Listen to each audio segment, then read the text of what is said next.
I need. Hey, hey. Said I need a dollar, dollar, dollar, that's what I need. And if I share with you my story, would you share your dollar with me? How can we keep us safe when we always on the chase?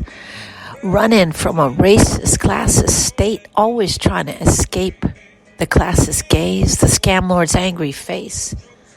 How can we take care of us if it means we must practice gentle love? Yet we have no gentle love inside of us. Long ago smashed and crushed, instead so much pain barely spoken of.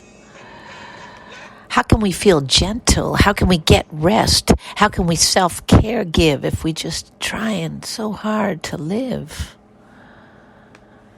and forced to normalize stress?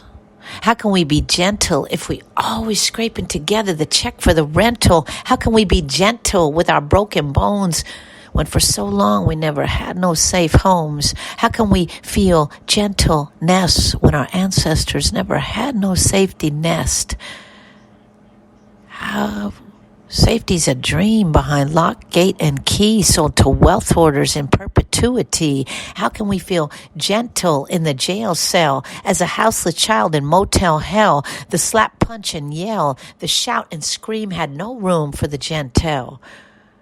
Where is gentle if you only felt the fist and the belt? If our lives were a blur of blood-stained nights of silent violence?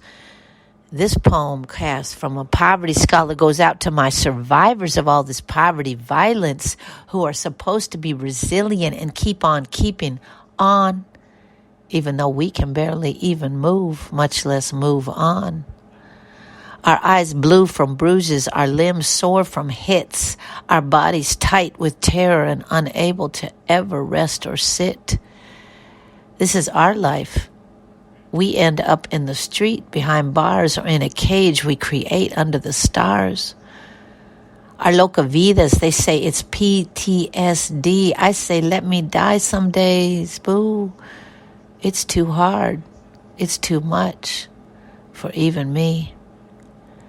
You might see us from the outside, but there's a tortured scream under our skin, a bloody mouth or a broken limb hiding under that agreeable grin. Pray for us survivors of so many forms of Americlan horror, for our ancestors of racist peril, for domestic violence, sexual violence, poverty violence, eviction horror, for the desperate cries and the silent screams and all the substances we ought to take in between. Pray for us, family, as we try to heal from this generational open wound, the healed over bruises and the stories never told or seen and now lost in our tombs. Pray for softness that can be still, a quiet smile and a pillow resting on top of our hoarded pile.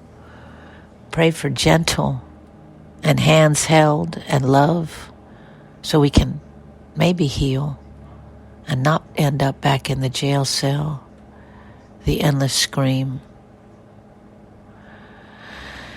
the colonial hell of grinding poverty.